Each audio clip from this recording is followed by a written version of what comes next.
Good morning friends. 100 शब्द प्रतिदिन dictation start. जिस दौर में सबसे ज़्यादा जोर इस बात पर दिया जा रहा हो कि देश में भ्रष्टाचार को खत्म करना सरकार की सबसे बड़ी प्राथमिकता है, उसमें हर कुछ समय बाद नए घोटालों का सामने आना क्या दर्शाता है। एबीजी शिपयार्ड कंपनी का ताज़ा घोटाला पिछले कुछ सालों से लगातार सामने आ रही बैंकों के साथ होने वाली धोखाधड़ी में महज एक नई कड़ी है। एबीजी शिपयार्ड कंपनी की हेराफेरी को देश के बैंकिंग इतिहास का अब तक का सबसे बड़ा घोटाला बताया जा रहा है। इसमें हैरानी की बात बस यह है कि इस तरह के भ्रष्टाचार के मामले सामने आने के बाद इस प्रवृत्ति पर लगाम लगने के बजाय और बड़े रूप में ही पकड़ में आ रहे हैं। यह सब तब भी जारी है जब ऐसी हेराफेरी से देश को बड़े बड़े झटके लग चुके हैं।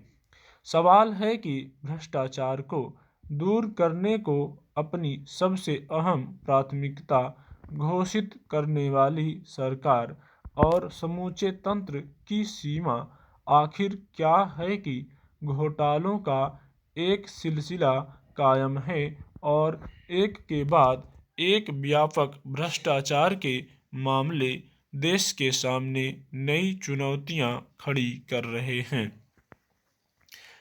दरअसल एबीजी शिपयार्ड कंपनी ने देश के अलग अलग 28 बैंकों से कारोबार के नाम पर 2012 से 17 के बीच कुल 28,842 करोड़ रुपए का ऋण लिया था। लेकिन इस संबंध में आई रिपोर्ट के मुताबिक कंपनी पर आरोप है कि बैंक धोखाधड़ी के जरिए हासिल रकम को विदेश में भेजकर अरबों रुपए की जायदाद खरीदी गई।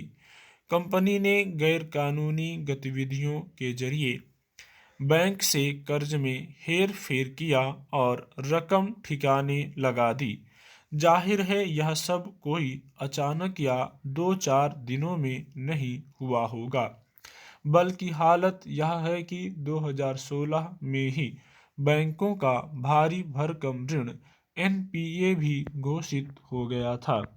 लेकिन देश की इस सबसे बड़ी बैंक धोखाधड़ी के खिलाफ पहली शिकायत 2019 में दर्ज कराई गई। इससे पहले ठीक इसी तरह के भ्रष्टाचार के संदर्भ में विजय माल्या ने जब 9,000 करोड़ रुपए और नीरव मोदी ने 14,000 करोड़ रुपए की धोखाधड़ी की थी, तब उसे लेकर गहरी चिंता जाहिर की गई थी। मगर अब एबीजी शिपयार्ड कंपनी ने करीब 23,000 करोड़ रुपए का जो घोटाला किया है, वह विजय माल्या और नीरव मोदी की धोखाधड़ी के रकम के लगभग बराबर है।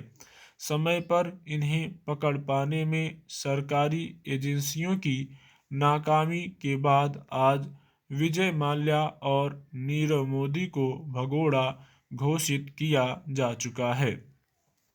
ताज़ा मामले में सीबीआई ने एबीजी शिपयार्ड कंपनी के पूर्व अध्यक्ष और प्रबंध निदेशक ऋषि कमलेश अग्रवाल समेत 8 लोगों के खिलाफ मामला दर्ज किया है।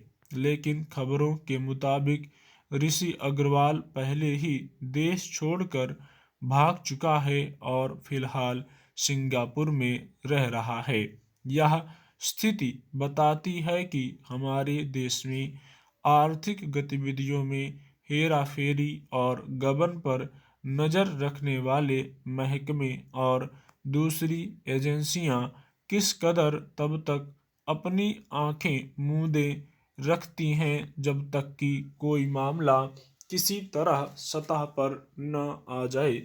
आखिर वे क्या वजहें रही कि छोटी मोटी रकम के ऋण की वसूली में अत्यंत सजग रहने वाले बैंकों को इतनी बड़ी रकम को लेकर समय पर कोई संदेह नहीं हुआ।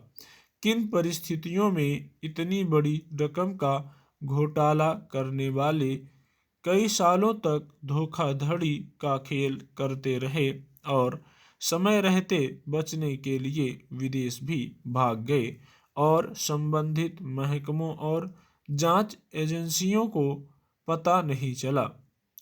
घोटालों और हेराफेरी की यह हकीकत सबके सामने है और ऐसे में यह समझना मुश्किल है कि हमारे देश में भ्रष्टाचार के खिलाफ घोषित लड़ाई का स्वरूप क्या है और यह किसके हित में है। स्टॉप।